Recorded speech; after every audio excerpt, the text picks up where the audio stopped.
My hands were shaking when the alien fleet broke through our outer defense line, not from fear, from rage. I had just watched a ship full of human diplomats get shoved aside like a toy by a vessel 10 times its size, and the laughter coming through our communication channels was the worst part. They were laughing at us. Real, mocking, cruel laughter broadcast on every open frequency, so every human ear in the system would hear it. My name is Captain Daniel Briggs, commander of the human exploration ship Northwind, and that day in the year 2387 was the day I learned how small the galaxy thought we were. We had spent 2 years preparing for this moment. Earth had finally cracked the mystery of faster-than-light travel, thanks to a brilliant young scientist named Holly Whitfield. Her engine bent space in ways nobody thought possible.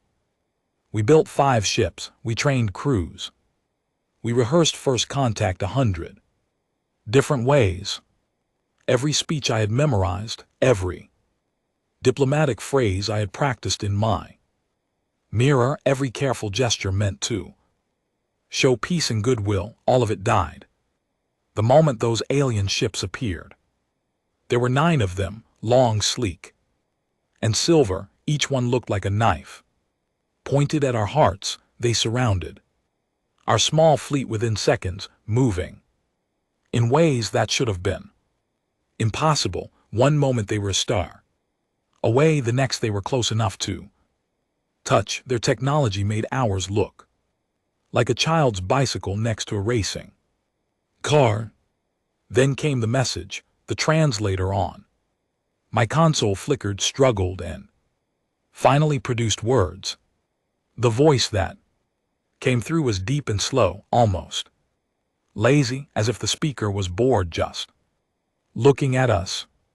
Small things, hairless small things in metal boxes. How quaint. We have not seen a species this primitive try to leave its system in 3,000 years.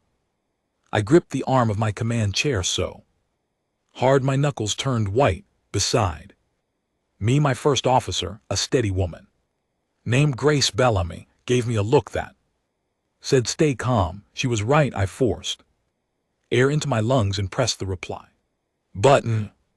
"This is Captain Daniel Briggs of the human ship Northwind. We come in peace.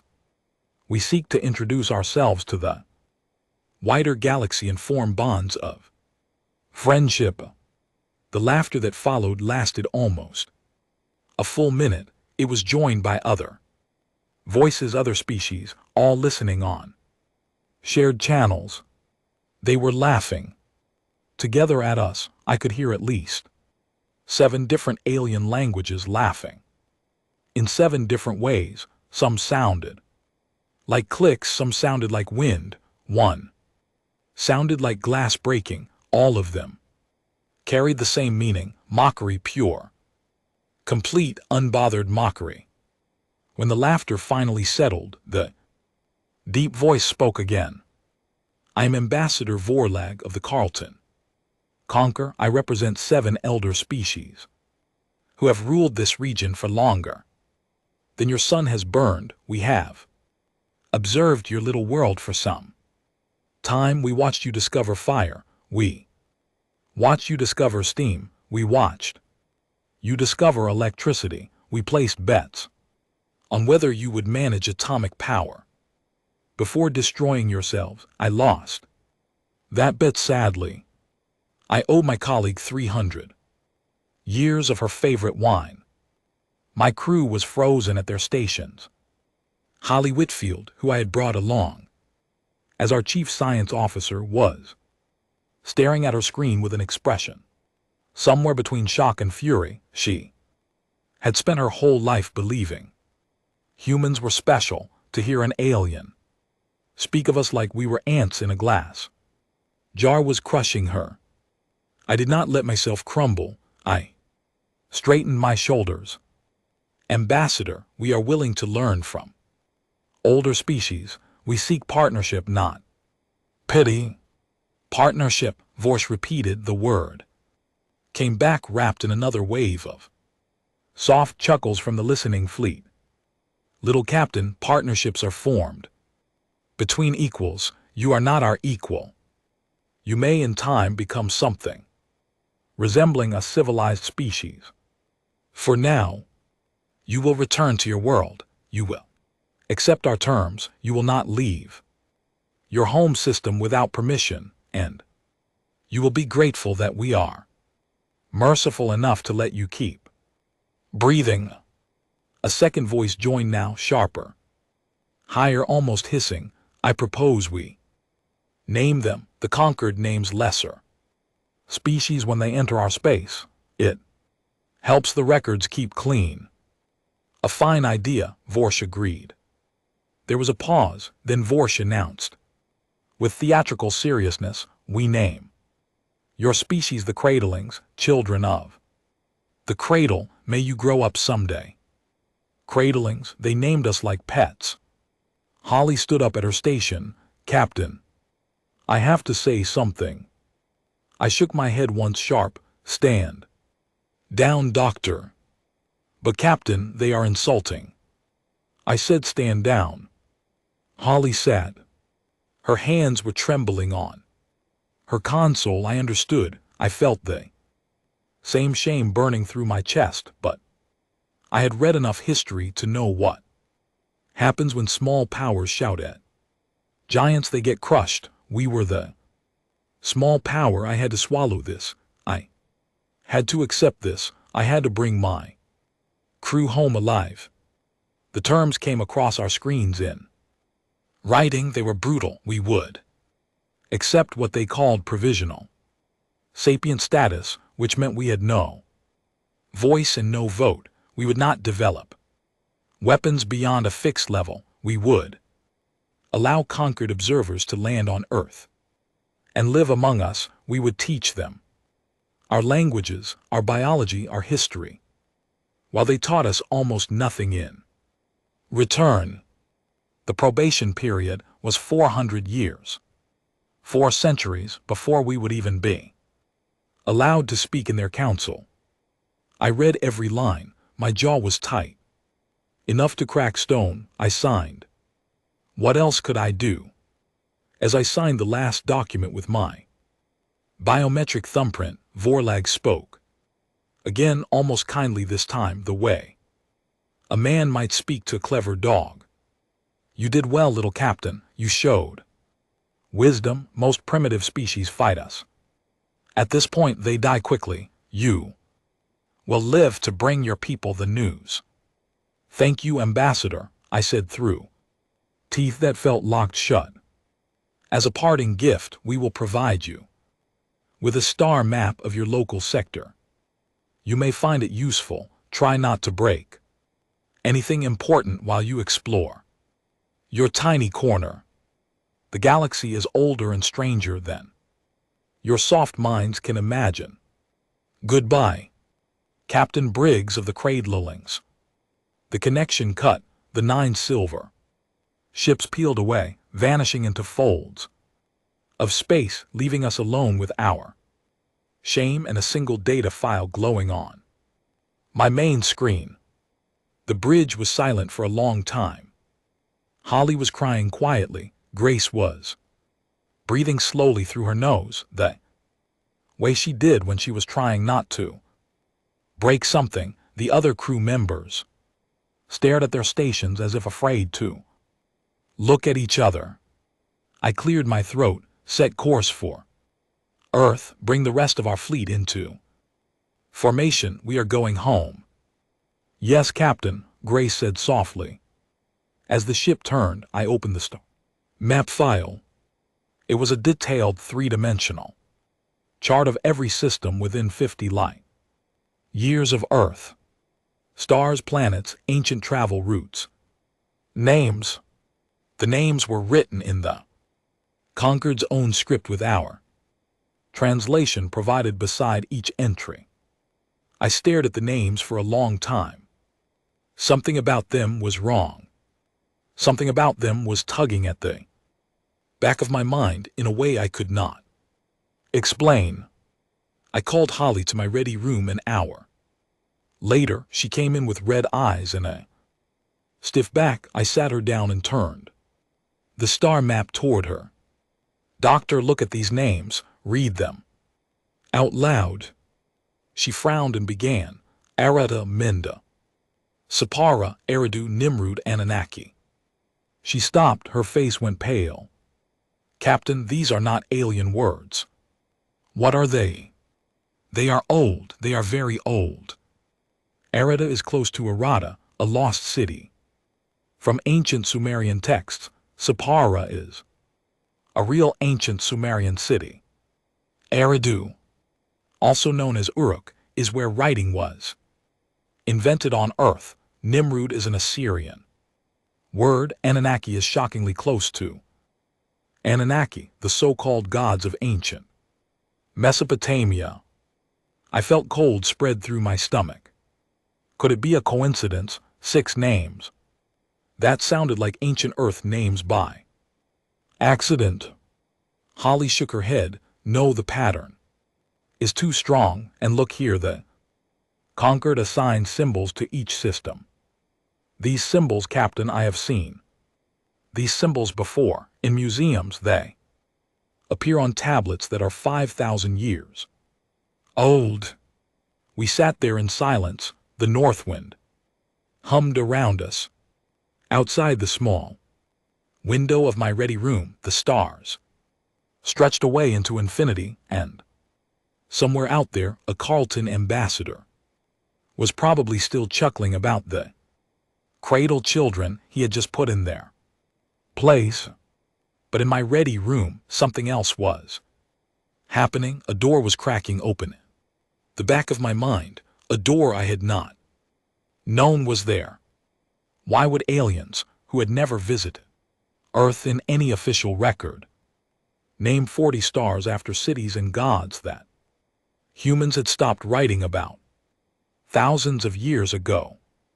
Why would their oldest charts carry words that should belong only to dusty clay tablets in our museums? Holly looked at me. Her eyes were wide. The tears were gone now, replaced by something far stronger, curiosity. The kind of curiosity that drives a scientist to ignore food and sleep until she finds the truth. Captain, I think they made a mistake giving us this map. What kind of mistake? I think they showed us something they did not realize we could read. I leaned back in my chair. The hum of the engine seemed louder now. My pulse was a slow, heavy drum. Then we keep this quiet, I said. Nobody outside this room sees this analysis until we are home. Not the crew, not Earth Command, just you, me, and Grace. We need to think carefully before we move. Yes, Captain. She left. I sat alone with the star map.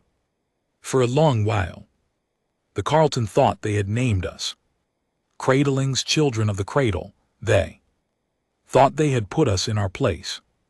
They had handed us a treaty designed to keep us small for 400 years, and they had laughed in our faces while we signed it. And then, almost as an afterthought, like a man tossing scraps to a hungry dog, Ambassador Vorsh had handed us a map covered in words from our own forgotten past. I did not yet know what that meant. I did not yet understand the size of the secret hiding in those names. I only knew, sitting there in my ready room, with my hands no longer shaking, that the laughter would not last forever. The galaxy thought it knew us. The galaxy was wrong. And as I stared at the name Anunnaki glowing softly on the screen, a strange feeling settled in my chest. Not anger anymore, not shame, something quieter, something older. It felt almost like recognition, like coming home. I pressed the intercom button. Dr. Whitfield, when we reach Earth, I wanna Full archaeological team prepared. We are going to take a closer look at one of these systems, specifically the one named Anunnaki. Understood, Captain. I cut the line and turned the map slowly. With my finger, 40 stars, 40 names, 40 whispers from a past nobody on Earth had explained yet. We were going to find out why. I just did not know that night how big the answer would turn out to be. The journey home took 9 days, 9 days of silence, 9 days of a crew trying to swallow their humiliation, 9 days of me staring at that map every spare hour, looking for more patterns, finding more of them every time. By the time we reached Earth orbit, I had stopped sleeping properly. I had stopped eating regular meals. I had become a man with a question burning in his mind. What were we really? And what had the elders of the galaxy forgotten? The lights of Earth filled my window as we slid into orbit, blue, white, green. Beautiful, familiar home. But everything looked different now. Everything felt different. The planet I had grown up on was hiding something, or perhaps something was hiding inside it. Inside us, inside our blood, our bones, our dead languages, and our forgotten myths.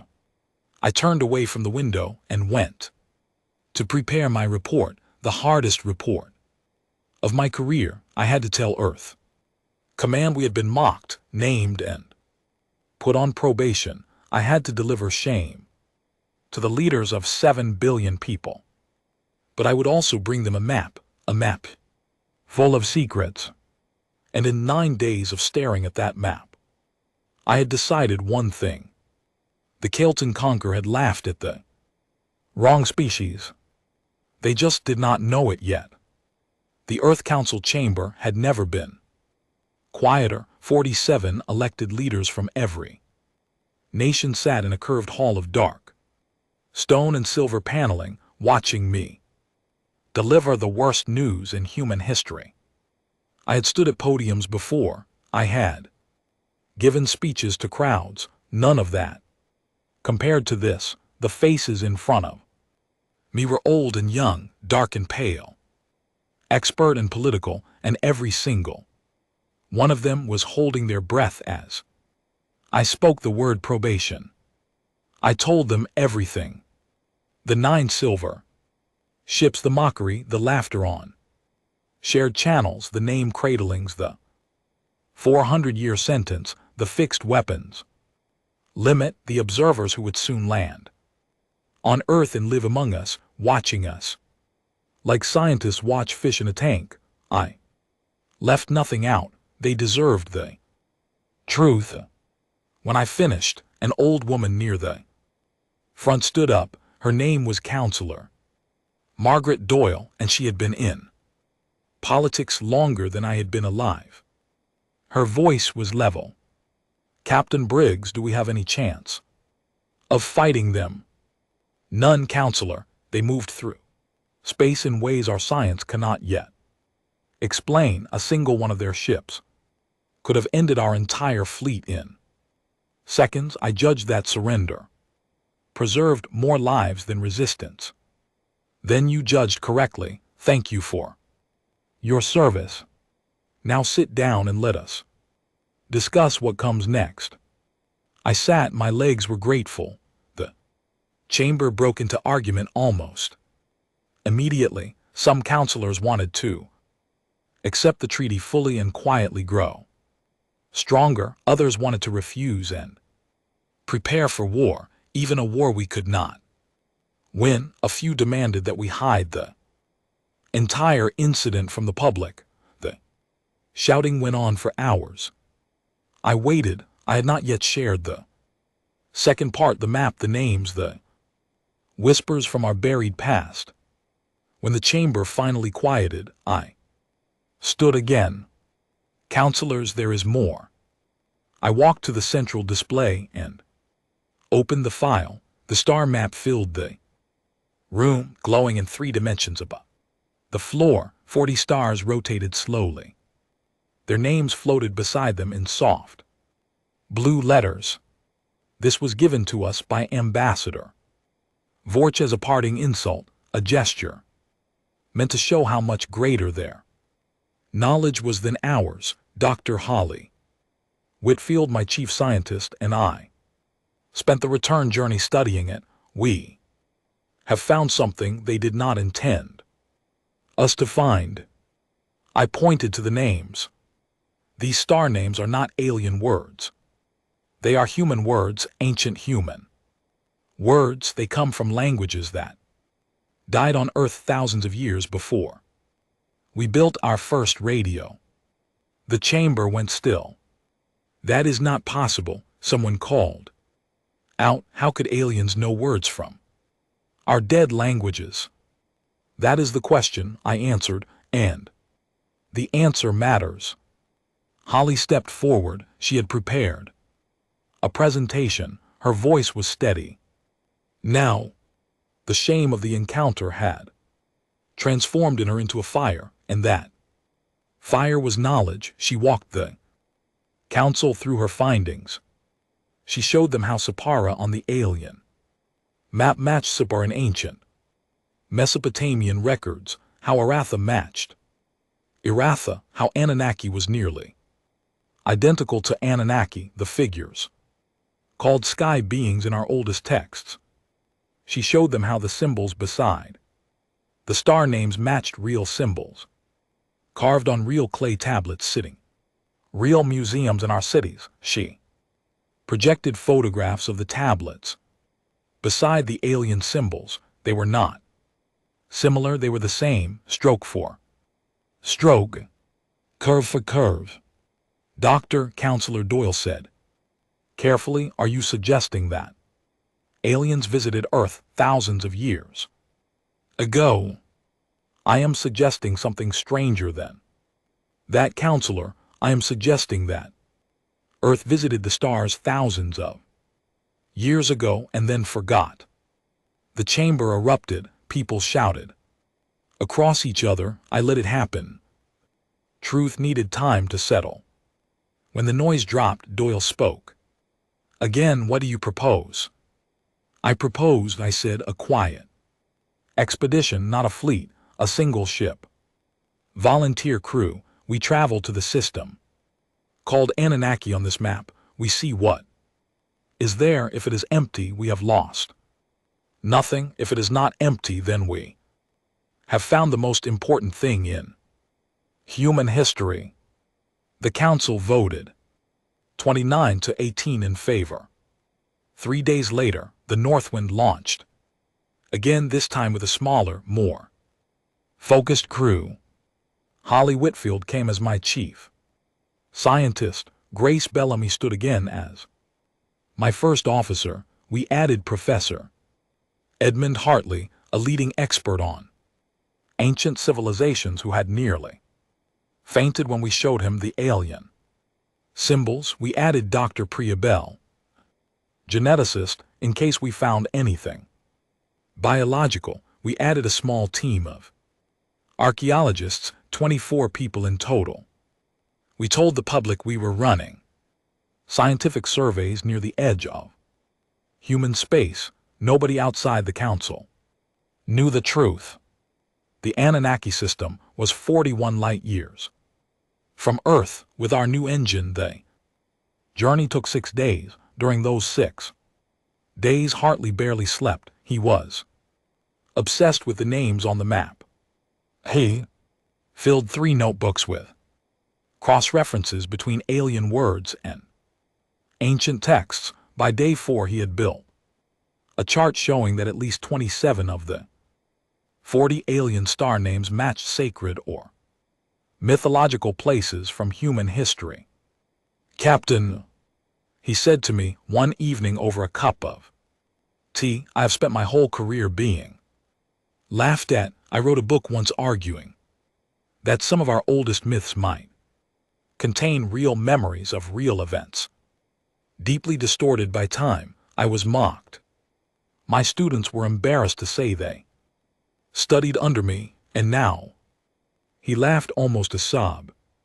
Now an alien hands us a star map, and the old myths line up with it like a key. In a lock. You think we will find something at Anunnaki. I think, Captain, that we will find a memory we did not know we had lost. We arrived in the Anunnaki system on the morning of the 7th day. It had a yellow star, similar to our own sun. Just slightly older. There were 5 planets. One of them sat in the warm zone where water could exist as a liquid. We pointed our sensors at that 4th planet. Holly's face went still as the data came back. Captain, the atmosphere is breathable.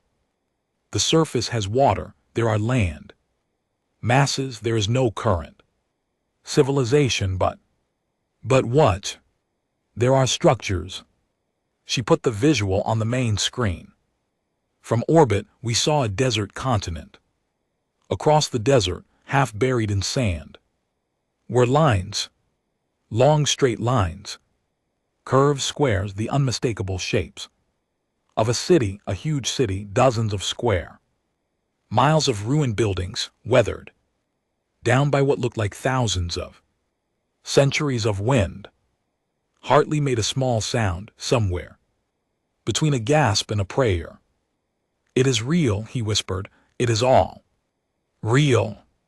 We landed 3 days later, after careful surveys to make sure the air was truly safe. The shuttle dropped onto a flat stretch of stone outside the largest cluster of ruins. When the door opened, I stepped onto a planet no human, by official record, had ever stood on before.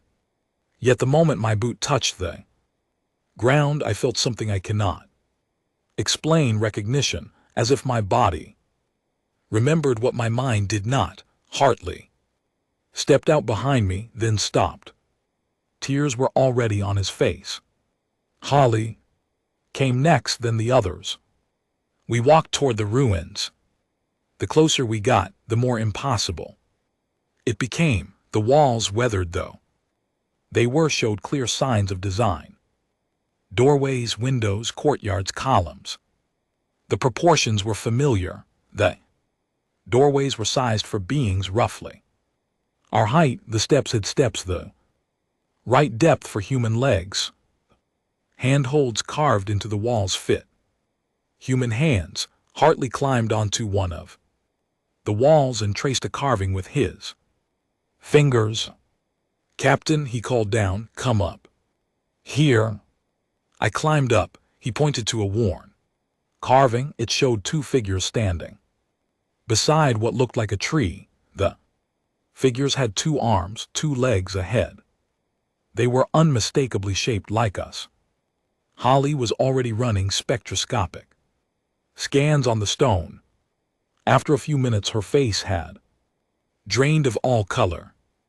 Captain, the minimum age of this site is 800,000 years. 800,000, I repeated. Yes, and the construction is too uniform to be natural. Someone built this, someone shaped like us, someone with hands like ours and minds like ours. 800,000 years ago. Hartley sat down on the wall and put his head in his hands. He did not cry. He laughed a soft, broken laugh. All those clay tablets, all those forgotten stories, they were not myths, they were memories. We spent 2 days surveying the surface ruins. We mapped streets that had once held traffic of some kind. We found pottery shards. We found tools. We found a faded mural showing a star map, badly damaged but recognizable. The center of the map was a yellow star. Around it spun planets. The 3rd planet from that star had a small mark beside it that Hartley translated after hours of work as the home of the first ones. The 3rd planet from that star, Earth. That mural alone would have been enough to shake our species to its core, but we were not done. On the third day, our deeper scans found something underground, a massive chamber, 200 m below the largest ruined building. The walls of the chamber were lined with metal that had not corroded in 800,000 years. The metal gave off a faint signal, a signal that pulsed every 6 seconds, steady, patient waiting. It is calling something, Holly whispered. Or someone, Hartley added. We dug down. It took us 9 hours using our cutters, carefully descending through a shaft we made through softer rock beside the chamber. When we finally cut through the wall, our beams of light fell on something I will remember until the day I die. It was a vault, round, smooth, lined with metal that looked like polished black glass. In the center stood a single tall stone pillar, perhaps 3 m high. The pillar had no symbols on its surface, no carvings, just smooth, dark stone. In front of the pillar, set into the floor, was a panel. The panel had a small flat plate. The plate was clearly designed to be touched. I walked toward it. My team stayed back. Hartley was crying again. Holly held a scanner with shaking hands. Captain, she said, the plate is reading us. It is scanning us. Specifically, it is reading our DNA. What does it want? I cannot tell, but Captain, the lock on this vault, whatever it is keyed. It is keyed to a specific genetic profile. Whose? She looked at her scanner, then at me, then at the plate. Captain, it is keyed to human DNA. The chamber went silent, except for the steady pulse of the signal. I stepped forward. I placed my palm on the plate. The pillar woke up. A soft glow filled the vault, blue and white, swirling slowly inside the stone. The pillar was no longer stone. It was something else, something that had only looked like stone for the comfort of those who would one day return. As the glow brightened, a voice began to speak. The language was unknown to me. It was unlike anything I had ever heard.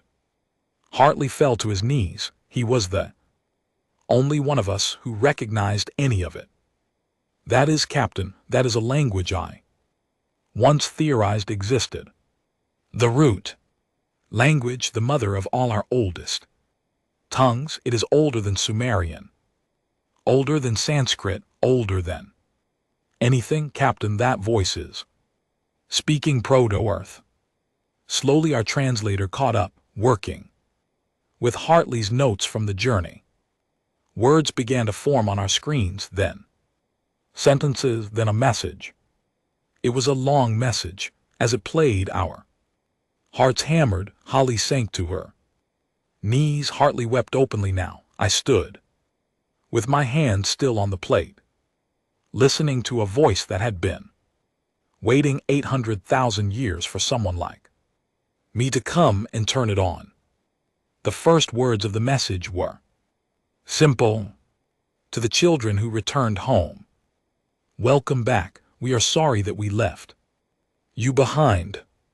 The message continued. It told us a story. It told us we had a name once, a name we had forgot. We were called the Ivam. We had once spread across the stars. We had built worlds. We had seeded life on younger planets. We had taught smaller species how to think and speak and dream. We had been the first travelers in a galaxy that was still mostly dark. Then something happened to us. Sickness, the message called it, not a normal sickness, a sickness of the mind, brought on by a weapon made by enemies. During a war we no longer remember. The sickness made the Avam forget who they were. It scrambled their memories, their language, their understanding of themselves within 3 generations. The great Evam civilization had collapsed, the starships rotted in their docks, the colonies went silent, the cities fell to dust. The few who survived on Earth, the cradle world, as the message called it, were quarantined by the colonies that still functioned. They feared the sickness, they feared bringing it back to themselves, so they sealed Earth away. They watched it from a distance for a few centuries, then slowly faded away themselves, their numbers too small to maintain their own worlds. Each colony went silent in turn. The galaxy slowly forgot the Evam. Younger species rose, empires were built. The names of stars were changed, but a few of the old names survived as ghosts. In the data, the cradle world, our world, recovered. Slowly, millennia turned to ages. Stone tools became bronze. Bronze became iron. Iron became steel. Steel became silicon. Silicon became starlight. And finally, after 800,000 years of climbing back up out of the dark, we had returned to the stars. The message ended with this: if you hear this, you are home now. You are us. You are the children of the cradle. We left this for you. Take what is here. Remember what you were. The galaxy has grown without you. Be patient with it. It does not know you yet. It does not know itself. Then the pillar dimmed. The voice was gone.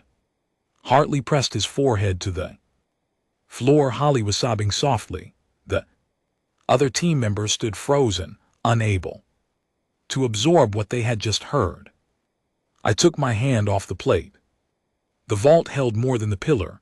As we slowly recovered, we began to find the other gifts, a small library of crystal data slabs sealed in protective fields, a star map far larger than the one Vorsh had given us, showing the full extent of the old Evam reach, which had touched a third of the galaxy. And in a small alcove at the back of the vault, a single object that made my pulse climb. A black control rod, roughly the length of my forearm, smooth, perfect. When I picked it up, it pulsed gently in my hand, the same way the chamber's signal had pulsed for 800,000 years. Holly read the inscription beside it. Carefully, her voice cracked. Captain, this is a key, a master key. It says it commands the sleeping infrastructure left behind by the old Evam, relay stations, defense platforms, beacons, engines, things scattered across a third of the galaxy. It says they are all asleep, but they are still functional, and they will respond to the descendants of the makers. I held the rod. It felt warm. It felt alive. It felt like it knew me. I looked at my crew, at Hartley, who had spent his career being mocked for hinting at a truth this enormous, at Holly, who would have to explain this to a planet not ready to hear it, at Grace, my steady first officer, who was already calculating how this changed the political map of the galaxy. I looked back up toward the surface, toward the sky, toward the stars, where somewhere an ambassador named Vorsh was probably enjoying a quiet meal in a great Calton station, completely unaware that the species he had named cradlings had just woken up and remembered its real name. The Evam. We were the Evam. And the galaxy that had laughed at us. The council that had sentenced us to 400 years of silence, the elder species that had treated us like children, were not elders at all. They were our students. They had just forgotten. I wrapped the control rod in a soft cloth, tucked it carefully into a sealed case, and turned to my team. We are going home, I said quietly. We are going home, and then we are going to teach the galaxy something it forgot to remember. Hartley looked up from the floor, his face streaked with tears, his eyes shining. What is that, Captain? I looked at the dim pillar one last time, at the message it had carried for 800,000 years, at the patience of a people who had loved us enough to leave a door open even when they could not stay to greet us themselves. Who we are, I said, and who they are, and how we were always connected. We sealed the vault, we marked the site for future return. We climbed back to the surface where the wind blew across a desert that had once been a city, on a world that had once been a colony of a civilization the galaxy had forgotten. We boarded the Northwind. We turned for Earth, and in my pocket the black rod hummed softly like a heart that had been waiting 800,000 years to wake up beside another heart that finally remembered its name. The flight back to Earth lasted 6 days, but inside my chest those 6 days felt like 6 years.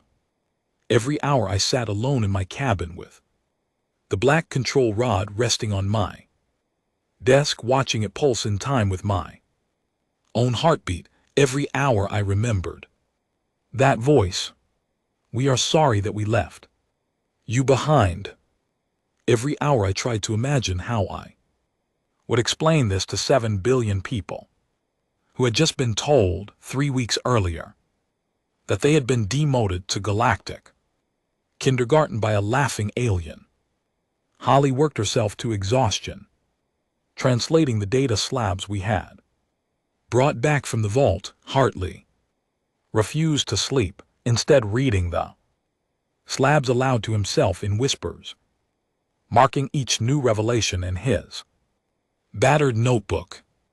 Grace held the ship together, kept the crew calm, and reminded me to eat every meal. She would put a tray in front of me without a word. Every meal I would force food down because I knew she was watching.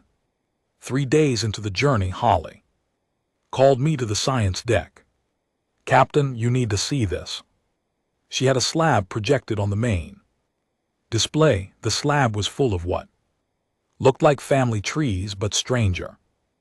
Glowing lines branched out across the screen like a great river system. Each branch ended in a different symbol. Hartley had been working with her on the translation, and his small note next to the screen explained what we were looking at. This is a record, Holly said, of the HFY uplift programs. Uplifted. They did not just travel between stars, Captain, they visited younger species. Species that were intelligent but had not yet developed advanced technology. They taught some of them, they protected others while they grew. They left gifts, educational structures, medical knowledge, linguistic seeds. They were, by every definition, teachers. She zoomed in on one of the branches. The symbols at the end were familiar. They matched the writing style of the Kilton Conquered. The Kiltons, Captain, they are listed as one of the species the HFY uplifted. About 400,000 years ago, the HFY found them as cave dwellers and helped them learn to build cities. The slab has notes on the program. The HFY consider the Kiltons, and I quote, the most promising of all the young learners. They expected the Kiltons to them someday. I stared at the screen for a long time. How many species? 47. The HFY directly uplifted 47 species. The Chiraltons were one of 7 that the HFY considered close family. The Virashkin, the Silicate Lords, the Talani, the others Vorleg referenced as elder species. All of them, every single one, was nurtured, taught, raised by the HFY, by us. I sat down slowly. And then we got sick. And then we got sick, we forgot them. They built their own civilizations on the foundations we had given them. They forgot that they had been students. The teachers had vanished, so over time the teachers became myth, then legend, then forgotten entirely. The galaxy you visited, Captain, the galaxy that laughed at us, was built on architecture our ancestors helped design. Hartley joined us, eyes red, hair wild. Captain, there is more. He showed me another slab. This one had a list of physical sites, buildings, temples, old cities. Each entry was paired with a description. Captain, these are real locations. They exist on conquered worlds today. The slab tells us what each one was originally built for. The Kyraltin, capital Kayat sits on top of an Evan educational facility. The Virashkin sacred mountain, which they consider the holiest place in their entire civilization, is an Evan medical station. The Silicate Lord's Grand Library, the one they brag about being the oldest building in the galaxy, was originally an Evan housing block. I felt almost dizzy.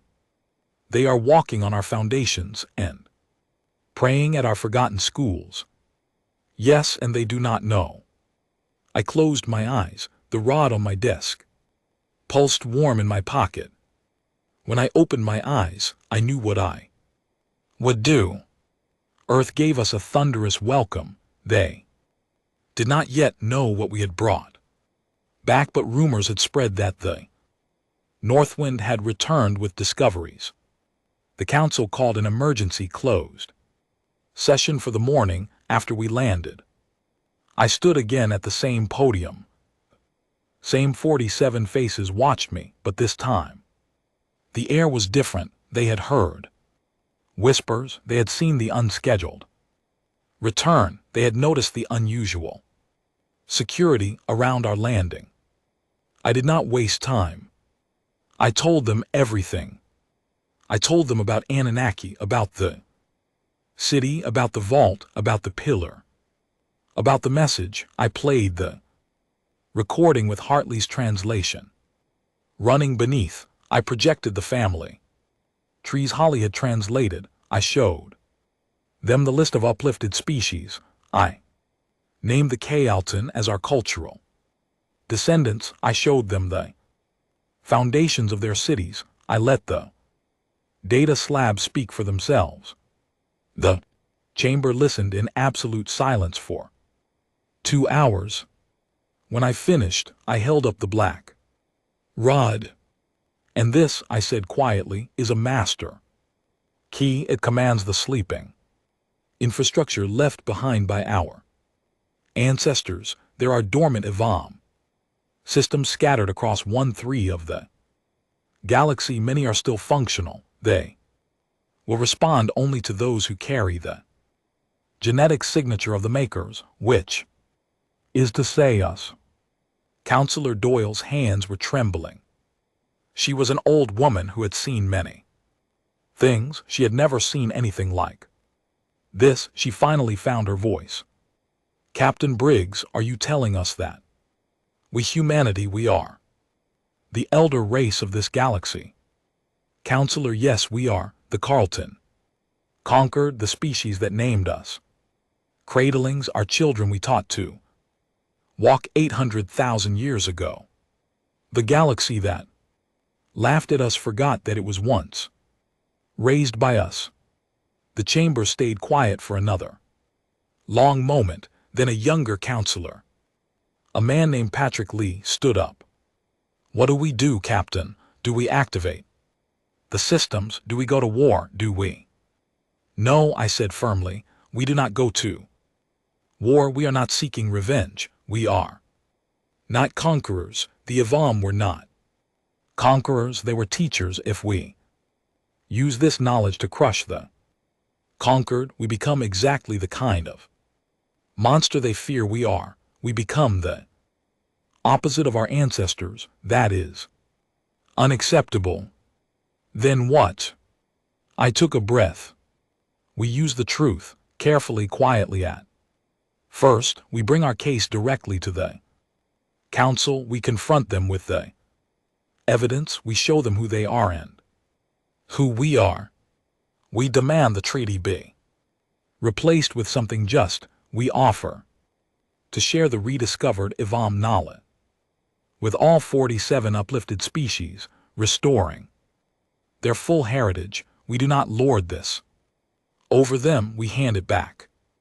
And in return, we ask only that we are recognized as equals, not subjects. The council that we ourselves built, the architecture of the chamber, listened. Doyle nodded slowly. And if they refuse? They will not refuse, counselor, not when they understand what we hold, not when they realize that the dormant systems we control could speak to every conquered ship at once with a single command pulse. We will not threat. We will simply demonstrate one small awakening, one small flicker, enough to make them understand the truth without firing a single shot.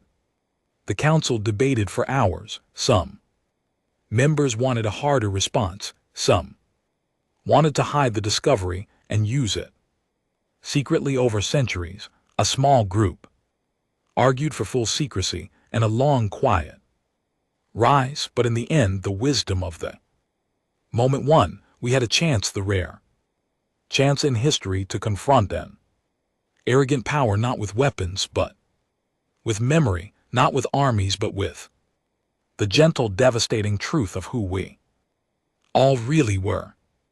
The vote was 39-8 in favor of confrontation. 3 weeks of preparation followed. Holly led the scientific work, building portable versions of the data display so we could project the evidence inside the conquered council chamber. Hartley refined his translations, adding layers of cross-references that would convince any honest scholar. Grace prepared our small delegation. We chose carefully.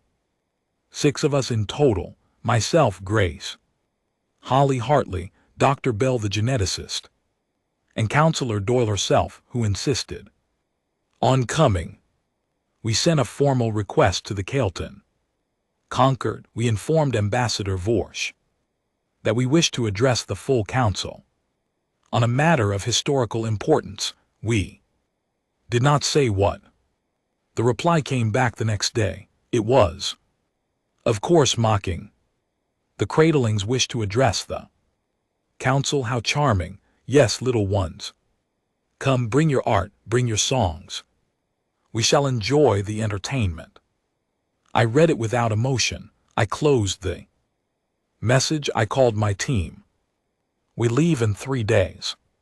The flight to Kaltivia, the Concord capital station, took 2 days using a route that the Evans slabs had revealed to us, far faster than the Concord's known channels. They had not realized we knew shortcuts. We did not tell them.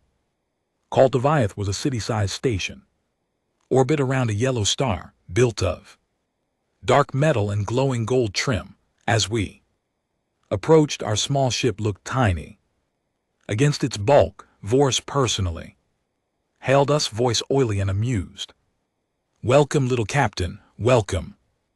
Little cradlings, the council awaits your presentation. I do hope you have prepared something memorable. We have prepared something very memorable, Ambassador.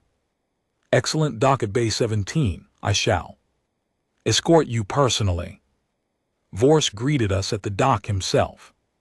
He was a tall being, 2 m of pale silvery skin and 4 long thin limbs. His face had no nose, only 2 large dark eyes, and a mouth that curved with permanent amusement. He looked us over the way. Man looks over a cute litter of puppies. How small you are, how sweet. Come. Come, the council is gathering. The council chamber was vast, a great, circular hall with seats for the representatives of 73 species, the 7 elder species, including the Kyleton, the Vrashkin, the Silicate Lords, the Talani, and 3 others, sat on a raised inner ring. Beneath them, the lesser members, the new members, and observers sat in 2 outer rings. At the center of the chamber, a small stage waited for speakers. As we entered, polite chuckles rippled around the chamber. Several of the elder species openly laughed. Some of the lesser species, however, watched us with quiet curiosity. They had heard us called cradlings. They had been on probation themselves. Some of them, they knew what it felt like to be mocked. Vorse led us onto the central stage like a showman presenting a circus act. Honored council, the cradlings have come to entertain us. They claim a matter of historical importance. I assume they wish to recite their first poem or perhaps perform a small dance. I, for one, am eager. The laughter that followed was loud. Even the lesser species joined in this time, looking at each other awkwardly. I waited for it to settle. I did not smile. I did not glare. I simply stood. Come. When the chamber was quiet enough to hear me, I began. Honored council, my name is Captain Daniel Briggs. I represent the people of Earth, whom you have named cradlings. I have come today to present evidence of a historical matter that concerns every species in this chamber. I will need approximately 1 hour to present my findings. I ask only that you watch and listen before you respond. After that, I welcome any question. Vorsh waved a hand grandly. By all means, little captain, let the entertainment begin. I activated the first display. The next hour in the great chamber of the Conquered was the strangest hour of my life. I began with the star map Vorsh had given me. I projected it. I named the 40 stars. I showed how their names matched ancient human languages. I projected old Earth tablets beside the alien symbols. The chamber began to grow quiet. The chuckles faded. Some of the elder representatives leaned forward. I moved on to the discovery at a nun act. I showed images of the city, the walls, the carvings, the doorways sized for human bodies, the handholds shaped for human grips, the murals showing a yellow star with Earth labeled as the home of the first ones. The chamber fell completely silent. I played the message, the voice of the pillar. We are sorry that we left you behind. Hartley's translation appeared in 73 languages simultaneously across the chamber's translation systems, the languages of the council members. I projected the family trees, the uplift records. I displayed the names of the 47 uplifted species. I called each one by their ancient Avum designation. I named the Tailton among them. I named the Vraska. I named the Silicate Lords. I named the Tandu. I named the others. A Vraska delegate stood up sharply. This is a forgery, a fabrication. The cradlings have made up these documents to humiliate us. I expected this. I activated the next display. Then perhaps, honored delegate, you will allow your own species' ancient text to speak for themselves. I projected the Vraska sacred text, scanned from the museum on their homeworld beside the Avum slab. Description of the original Vraska uplift program. The phrasing was nearly identical. The Vraska delegate stopped mid-breath. He sat down slowly. I did this for each elder species. Each time I matched their oldest sacred or historical texts to the original HFY records. Each time the match was undeniable, the chamber grew so still I could hear the air system humming. Vorlag tried weakly to interrupt. Captain, this is an interesting fiction, but there is more, Ambassador. I activated the final display. I held up the black rod. This is a master control key. It was left in a vault key to our genetic profile. It commands sleeping of infrastructure throughout the galaxy. There are functional systems still in dormant mode in many of your home systems. With your permission, I will perform a small demonstration. I did not wait for permission. I tapped a single command on the rod. The rod glowed softly in my hand. A signal pulsed outward. Less than a minute later, alarms began to sound on the consoles of the elder representatives. Their personal communicators chirped urgently. Vorsh fumbled with his device, eyes wide. Across the local sector, dozens of dormant HFY relay stations had just woken up and sent a single greeting pulse to every conquered ship within range, a friendly, soft, harmless ping, a handshake, a wave hello. But the chamber understood instantly.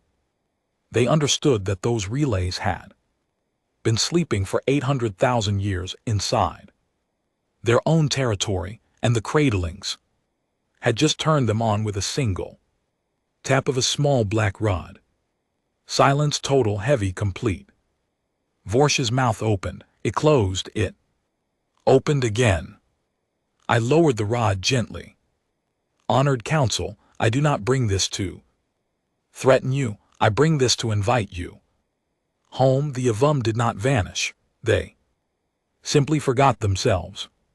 We, their descendants, have remembered. We do not seek your worlds. We do not seek your fleets. We do not seek your worship. We seek only equality, recognition, and the right to share our recovered heritage with every species that was once raised by our ancestors, including yours. A Talani delegate, small and trembling, stood up. Her voice shook.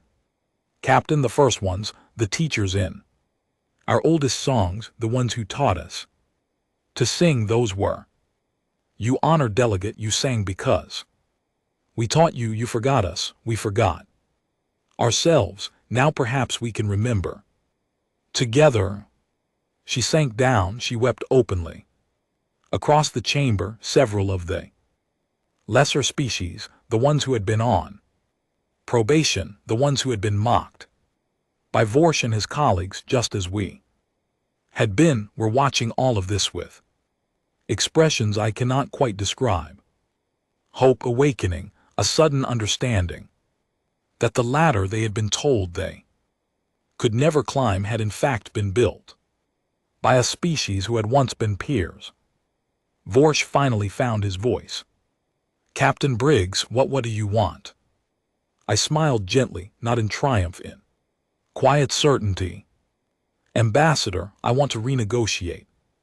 The council session that followed lasted 4 days. It was the longest and most important diplomatic exchange in human history and possibly in galactic history. We did not rush. We had time. We had truth. We had patience. We presented our terms with care and clarity. Earth would receive a full and equal seat on the conquered, effective immediately, with veto power on any motion concerning HFY heritage sites. The recovered HFY archives would be shared with every descendant species. The provisional sapient status, the cruel probation that had been used against many lesser species for thousands of years, would be abolished entirely, retroactively freeing 40 species from the limbo that the conquered had kept them in. That third demand surprised the council most. We could have demanded special privileges only for ourselves. we did. Not we had asked for the freedom of. Every species the conquered had treated. The way they had treated us, the smaller species in the chamber stared at us with shock. We were demanding their freedom. Along with ours, we were asking nothing. In return, Doyle spoke for the first time during the negotiations on the second day. Her voice was steady, old, calm. Honored counsel, we Evan descendants do not believe in cages. Our ancestors built ladders, not walls. We will not stand in a chamber that holds others below us. If we are to take a seat here, it will be a seat among free equals, not above them. The lesser species rose to their feet. Almost as one, they did not cheer, they did not shout, they simply stood in silent thanks, in silent recognition. The elder species looked at each other. The Vrashkin delegate who had earlier tried to dismiss our evidence lowered his eyes. The silicate lord representative said nothing for a long while, then spoke for the first time. The honored cradlings, the honored Evan, we have been wrong, long wrong. We accept the terms with respect. Within 4 days, every elder species had accepted except one, the Vrashkin, abstained, sulking, refusing to vote. Yes, but not daring to vote no. We did not need them. The motion passed. The galaxy changed in a single afternoon. We were no longer cradlings. We were no longer on probation. We were members. And so were the dozens of species who had been kept down for centuries. When it was done, when the final documents were signed, when the seal was placed on the new charter of the conquered, Vorsh approached me privately in a quiet hallway outside the chamber. He looked smaller than he had at our first meeting, older. Captain, Ambassador. He hesitated. May I ask, did the Evan truly speak well of my people? I looked at him. The arrogance was gone. The smug amusement was gone. What remained was a tired old creature who, like so many of his kind, had built a personality on a story that turned out not to be true. I nodded slowly. Yes, Ambassador, the records call your people the bright ones, the Avam. Believed your species would surpass them. Someday they considered you their most promising students. His eyes filled with something that might have been tears. He did not let them fall. We have much to learn from you, Captain. I shook my head gently. No, Ambassador. We have much to learn together. We are family. We just forgot for a while. He bowed awkwardly, the formal Kaelton bow of one elder to another, and walked away. I stood alone in the hallway for a long time. Outside the windows of the great station, the stars wheeled slowly, patient as they had always been, holding their secrets a little less tightly now than they had a few weeks before. I thought of the pillar in the vault, of the message, of the 47 species we had once raised, of the 800,000 years we had been silent, of the laughter that had greeted us only a month before, and the silence that had answered us today. I thought of home. I thought of all the work still ahead. And then I walked back into the chamber to begin the next part of the work, the long, slow, patient work, the work of teachers, the work the Avam had begun, and the work that we, their children, were finally ready to continue. The galaxy had laughed at us. Now it was listening. And we at long last had something to say. 1 year passed after the day the conquered chamber went silent. 1 year of work harder than anything I had ever done. 1 year of long nights, long flights, Long meetings, 1 year of slowly, patiently, gently teaching the galaxy who it really was and who we really were, and how the two were the same story. I was no longer commanding the Northwind. The council had asked me to lead a new program, the Evan Heritage Initiative. It was part archaeology, part diplomacy, part education. Our job was to reach every one of the 47 uplifted species, share the Evan records that concerned them and help them rediscover their forgotten roots. Holly Whitfield led the science arm. Hartley led the linguistic recovery teams. Grace Bellamy commanded the small fleet of vessels that ferried our people across the galaxy. We had become teachers just as our ancestors had been. It was harder than I expected. Some species accepted the truth eagerly.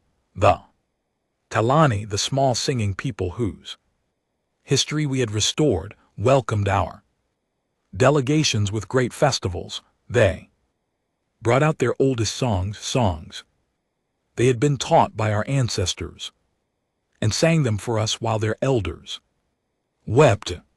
Their children, who had grown up believing the songs were just decoration, suddenly understood them as messages from a forgotten parent. Whole culture rebloomed in a few months. Others were slow. The Keltons struggled.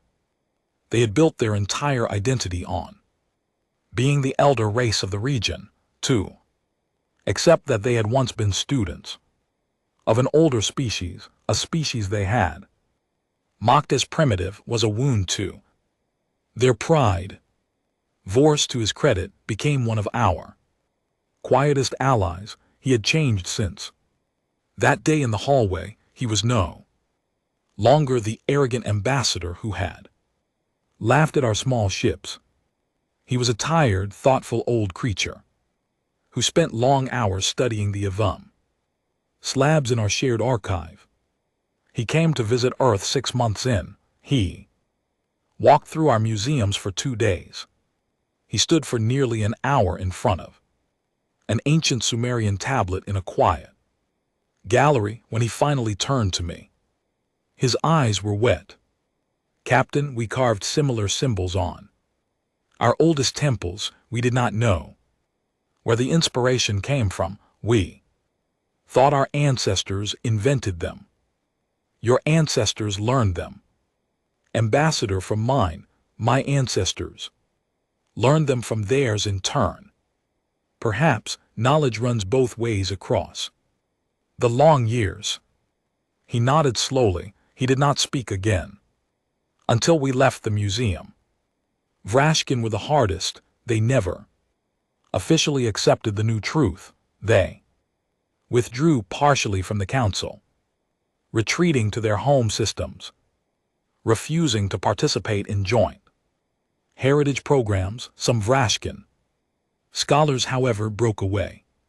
They came to us in secret at first, then openly. They wanted to know. They wanted the records of their own past. We gave them everything. They went home and began their own quiet recovery work against the wishes of their own government. We did not interfere. The truth, once it is loose, finds its own paths. Earth itself was transformed. Within a year, our cities had visitors from 40 species walking our streets. Our museums tripled in size. Our universities added entire departments dedicated to the recovered Ivam knowledge. Holly's old engine, the one she had built from human science, was now studied alongside ancient Ivam propulsion records, and her newer generation of engines borrowed gently from both. Our medical centers received Ivam genetic data that helped us understand strange diseases that had quietly haunted our species for millennia. Some of those diseases turned out to be slow, faded echoes of the original, withering the sickness that had felled Our ancestors, with the recovered knowledge, we cured 3 of them in the first 6 months. Hartley, the old professor who had spent his career being mocked, was now perhaps the most respected scholar in the entire conquered universities on 100 worlds invited him to speak. He turned most of them down. He preferred his small office on Earth, where he sat with his battered notebook and his data slabs and his constant cup of tea, working steadily on the deeper layers of the Avamer archive. One evening 6 months in, I visited him. "There, Captain," he said, looking up, "come and sit tea." I sat. He poured. "Captain, I have found something I want to tell you about, something I have not yet told anyone." I waited. The Avamer did not just record their uplift programs and their family trees. They left philosophical writings, reflections, dreams, hopes. Some of it is, Captain, some of it is the most beautiful writing I have ever read. They thought about what it means to be a teacher, what it means to leave behind children who must grow up alone, what it means to forgive yourself when you have failed those children. He paused. There is a passage toward the end of one of the slabs. A philosopher of theirs, writing as the sickness was beginning to spread, wrote that the worst cost of their fall would not be the empire lost, nor the cities ruined, nor even the lives ended. The worst cost would be that their children, the cradle people, would grow up alone, he wrote. And forgive my translation, may they grow up well, even though we are no longer there to guide them. May they make mistakes we never made. May they find joys we never found. May they in the end surprise us if we are ever lucky enough to meet them again. Hartley took a long sip of tea. "Captain, we have surprised them. I think the Evan did not expect us to come back at all, but we came back, and we did not come back as conquerors. We came back as teachers, just like they were. We grew up alone in the dark, and we still chose to be what they were. That is a kind of grace I did not know I believed in. I sat with that for a long time. We finished our tea in companionable silence. When I left his office that night, the stars over the city looked different to me. They looked somehow more like family. The black rod, the master control key, we had put it under careful protection. We did not use it casually. Every awakening of an Evan system was discussed in joint council with the relevant local species. Most of the systems we awakened were peaceful infrastructure, relay stations for faster communication, beacons for safer navigation, a few medical stations, which we brought back online and offered freely to anyone who needed them. We did not awaken the defense platforms. We saw no reason to. We were not building an empire. We were rebuilding a family.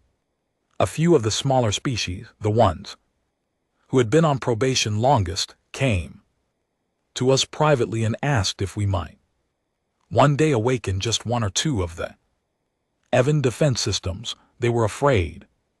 They had been mocked and oppressed for so long by species who had not yet fully accepted the new charter that they wanted some measure of safety. We thought about it. We decided no. Instead, we offered them a different kind of protection. Earth would station observer ships in their systems, conquered memberships of the new charter, the presence of our flag and of the new combined fleet of the reformed conquered was enough to keep peace. No old weapons needed waking. I gave a speech near the end of that first year at a gathering on Earth that included representatives from every uplifted species. The hall was vast, decorated with banners showing the symbols of every member of the new Concord. I stood at the podium looking out at the rows of faces, alien and human, all of them looking at me with the same expectation. I did not have a long speech prepared. I had learned over the year that long speeches were rarely needed. Friends, I began when we first met. Less than 2 years ago, I stood on the bridge of a ship and listened to the galaxy laugh at us. I listened to 7 species call us small, hairless, and primitive. I listened to an ambassador name us cradlings as if he was naming a pet. I listened and I signed the document that placed my entire species on probation for 400 years because I judged that surrender preserved more lives than resistance. I paused. I was right to sign that document. I was right to swallow my pride, but I was also right when I returned home to study the small gift the ambassador had given me as a parting insult, a star map, a map full of the names of forgotten places, a map that turned out to be the first thread in the tapestry our ancestors had woven 800,000 years ago, before they vanished into a fog of forgetting. I looked at Vorch, who was seated in the second row. He met my eyes steadily. We could have used the truth as a weapon. We did not. We could have demanded the worship of the species we once raised. We did not. We could have crushed the council that mocked us. We did not. Instead we shared. Instead we talked. Instead we asked the conquered to remember itself and to free those it had held below. I looked across the chamber. The Avum, our shared ancestors, left this galaxy a gift before they fell. 47 species who carry pieces of their teaching even when they do not remember the teacher. We have rediscovered those pieces. We have given them back. We have been welcomed home in ways I never dared hope for. The work is not finished. Some species still resist. Some wounds still ache. Some pride still bristles, but the direction is set. The galaxy is slowly becoming a family again. I lowered my voice. My ancestors were called the Avum, the first ones, the travelers, the teachers. I am proud of that, but I am not them. I am a man named Daniel Briggs. I grew up on a world that had forgotten itself, and I climbed up through a school system and a military training program and a long career into a chair where I now have the privilege of helping the galaxy find what it lost. I'm one small man, so is each of you in your own way. None of us alone is the Avum. None of us alone is the conquered, but all of us together, all of us remembering together, all of us teaching and learning together. We are something larger than any single ancestor. We are. What comes next? The hall stayed silent for a moment. Then slowly every member rose to their feet. There was no shouting, no cheering, just a quiet, vast standing. Talani and Kayalton and Silicate Lord and Vrashkin Scholar and Human, all standing together in silence, in respect, in shared memory. I bowed. I left the stage. Outside in the cool air, Doyle was waiting for me. The old counselor had retired from active politics 3 months earlier, but she still came to events when she could. She put a small, papery hand on my arm. Daniel. Margaret. You did well, son. We all did. She nodded. We walked together down the long path away from the hall, through gardens of plants from a dozen worlds, all growing together, nourished by the same earth sun. That night after she had gone home and The gathering had ended. I drove out, alone, to a quiet ridge above the city. I parked the car, climbed up to the top of the rocks, and sat down with my back against a warm stone. The stars were out, the air was clean and cold. I pulled the small black rod from my coat pocket. The council kept it in a vault, but they let me carry it on private occasions. It was, after all, key to me, to us, to everyone who carried the genetic signature of the Avam, which is to say, everyone who was, deep down, human. I held it in my hand. It pulsed gently. Its rhythm matched my heart.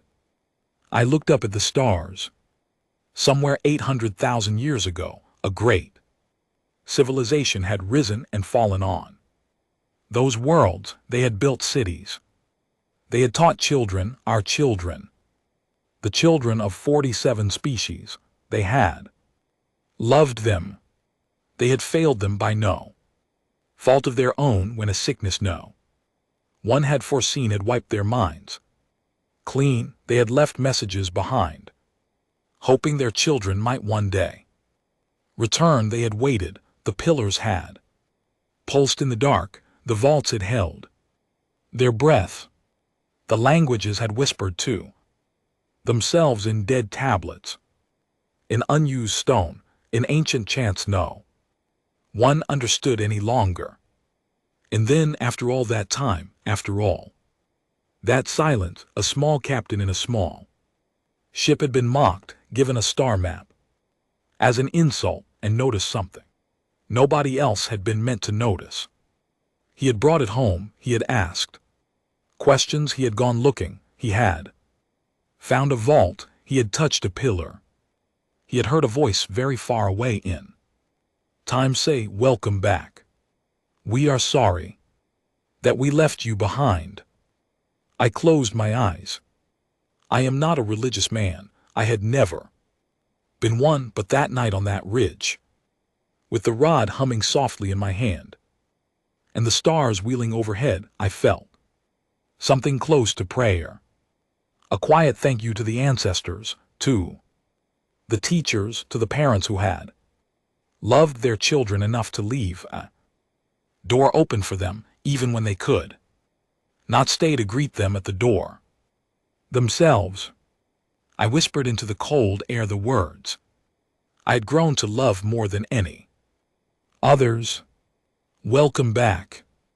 Then I sat for a long time more, not as the captain, not as the leader of an initiative, not as the man in front of 7 billion people, just as a son, a child of the cradle, a descendant of the first travelers, a small piece of a long, beautiful story that had almost been forgotten and had not in the end been forgotten at all.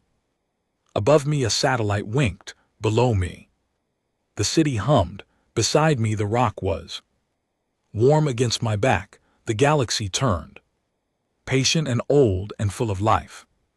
We had been laughed at once. Now we were listened to. We had been called cradlings once. Now we were called family. We had been small once. We were still small. That was the secret, I thought, smiling in the dark. We had always been small, even at our greatest in the height of the Evan age. We had been small. The galaxy was so vast that no one species could ever fill it. The Evan had not tried. They had not built an empire of subjects. They had built a family of students, and when they fell, they had not begged for rescue. They had sealed a door and trusted that someday someone would come back through it on their own, having grown. We had grown. Not perfectly, not quickly, not without pain and shame and humiliation, but we had grown, and we had come back, and we had in the end opened the door not to take revenge but to welcome home everyone our parents had once loved. That was the right answer. I felt it in my bones. I felt it in the rod's gentle Pulse, I felt it in the cold night air. I stayed on the ridge until the sky began to pale toward dawn. Then I walked back down to my car, drove home through the quiet streets of a city that was no longer alone in the universe, and slept for the first time in a long time, with no dreams of laughter, only of stars, only of family, only of the long road still ahead, and the patient, kind work of teachers who had once been students and who would, in time, become teachers again. The galaxy had laughed at Earth until it learned, until it remembered, until at last it came home.